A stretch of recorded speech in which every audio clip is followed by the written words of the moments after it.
Welcome back, family. It is another edition of Tuesday's Thought. And as usual, I am so happy that you've decided to take a few minutes out of your Tuesday evening to join as I share what's been on my heart. Before I do that, though, I do want to take a minute to just shout out and say thank you to, of late, there have been a few of you reaching out saying that you just happened to stumble on, or it came up in your feed, you saw Tuesday's Thought, and you've been tuning in, and for some it's been a blessing. You've been able to draw something from it. Whatever it has been, I appreciate you just taking some time to just be with us and allow us to share on this platform. And of course, if there's anyone who is in our YouTube audience, of our YouTube family that is listening for the first time, welcome. And hopefully something that is said, not just tonight, but on any of the Tuesday nights that we are airing, hopefully something is said that will resonate with you and be of some benefit and a blessing to you as you listen in. Tonight, my prayer is the same, that something that is said, and as I said, I'm actually going to be sharing from a personal experience that I recently had. It's important for me to, I think, to share it tonight, just because it's been on my mind, and it's been something that I believe the Lord has strategically placed within my thought process, so to speak, placed within my spirit for such a time as this.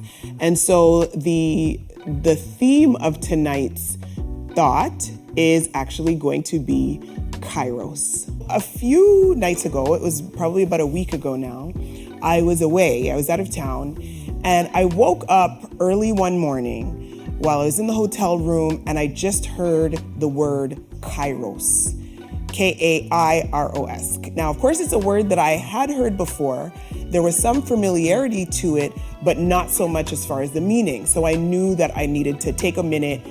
In fact, I got up right away so that I could look up the meaning. And as I looked into the meaning, I came to understand that it is a Greek word. And in the ancient context, it referred to an opportune time or an appointed time. And another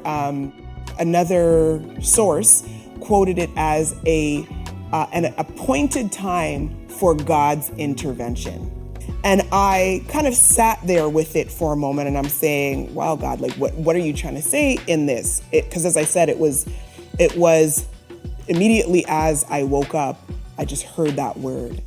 And I've been sitting with it for a little while and just praying on it. And it's been a blessing to me as I pondered the impact and the significance of it, especially in a time like this. And I'm inclined to share it in tonight's thought because I know there are many of us who have found ourselves, and maybe even right now in the season, kind of stuck between a promise and a fulfillment of the promise. Or we're becoming anxious about something that we are desiring to see come to fruition. Something that we've been hoping for, something that we may even have had a word, right, that has been imparted to us about a particular thing. But everything around us, everything in the circumstances of our life are pointing away from it, or are presenting themselves, if I can say that, as barriers. Like that thing that we're expecting, that we are anticipating is not coming. It's not coming to being. Or we are experiencing what seems to be an extremely long waiting period. And I want to encourage us with that word. I don't know who you are watching. I can't see your faces, obviously, but there might be, even if it's one person, who has found themselves almost getting to wit's end because it seems like your waiting is hopeless. Your waiting is in vain. But I want to encourage you to settle in this notion that for everything that we experience, there is an opportune time. There is an appointed time for God's intervention.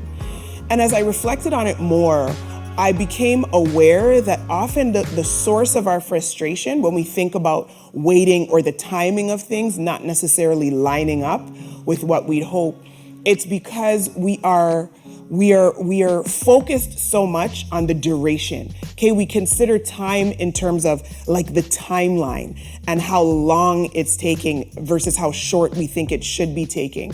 We're looking at God's movement or intervention, if I can say that. We're looking at it in terms of an activity on a continuum of timing. But if we can just sort of recognize that, and we say this all the time, we often say, God is getting ready to do something, or I know he's about to do something in my life. If we can expand how we think about it and actually say, well, quite frankly, God has already done everything that he's intended on doing. And so what we're really experiencing is just the waiting on the manifestation of it. If it's meant to be, if he's willed something for your life, it is already done. There's no more work for him to do. There's nothing more for him to, I'm just waiting on God he's already done it. And so for us, where we need to sort of work on minimizing that tension, that frustration, is by saying, well, God, what I need to do is look for that appointed time. If I can say, if I can have less focus on how long it is taking and more focus on the fact that I know you've already done it and it's a question of manifestation, then hopefully by God's grace, it will give us a measure of comfort. It will give us a measure of peace in knowing that he is not forgotten, in knowing that which he said he will do, it's going to be done. It's going to be manifest is probably the better way to say it, because he's already said it. It's already been established. And so where I can minimize the anxiety, what I ought to be doing is looking at it from the perspective that he sees it as. It's already done. And what he requires on my end is simply my trust. Now, as always, I like to anchor the thought in a text. And the text that came to my mind is a very popular one. We quote it often. And it's a passage from the Psalm, and specifically Psalm 27 and verse 14. And it says, I believe the writer is David, is saying, wait on the Lord, be of good courage, and he shall strengthen thine heart. Wait, I say, on the Lord. So there's emphasis on that word wait. He says it at the beginning, he says it at the end. But as I dug a little bit deeper into that word wait, I came to the understanding that it actually derives from a root word which means to hope with anticipation. When we are in a waiting sort of mode, oftentimes it's not something that we are excited about.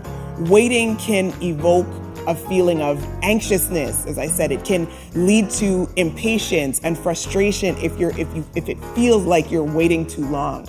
We typically don't find joy in waiting. And that's literally on anything. If you're waiting on the elevator to arrive, you're waiting on the microwave to finish, the minute that it's supposed to be cooking, whatever it is that we're waiting for, we don't typically associate waiting with something enjoyable. But the writer is saying, wait, have hope with anticipation. So in that season, what we should be trading our anxiety for is actually excitement. We should be excited. If we can approach any waiting season or something that you're waiting on from the vantage point that there is an opportune time, there is an appointed time for God's intervention. And while I am waiting for that opportune time, I am doing so with anticipation. The word tells us that he will then place within us, once we have that conviction and we're resolute in our mind, he will place within us the courage, the strength that we need to endure that waiting process. And it takes away the stigma. It should, take away the angst that we get when we are not seeing things come to fruition when we believe that they ought to. Sometimes it may be that we're on the very edge. We are literally at the 11th hour. It seems like, okay, it's either now or never, Lord, you got to come through. But my prayer and my hope tonight, that as far as what we can draw from this, and as I said, I always like to say, I'm encouraging you as I encourage myself, is that we can find a comfort, we can find an excitement. There's a joyous anticipation about knowing that He's the one who said for us to wait on Him, and He will give us, He will place within our heart that which we need to sustain and to endure that waiting season. My hope and my prayer for you tonight is that for someone who has been waiting, or you're maybe waiting right now, that this will be a reminder for you. Maybe it's a confirmation for you that God is concerned about you. He's aware of your needs. He knows how you're feeling, but He has an appointed time. And this is your reminder to just trust in His timing. It is my prayer for you that the peace of God will be with you as always. Thank you so much for tuning in. And until I see you next time, may the Lord bless you real good.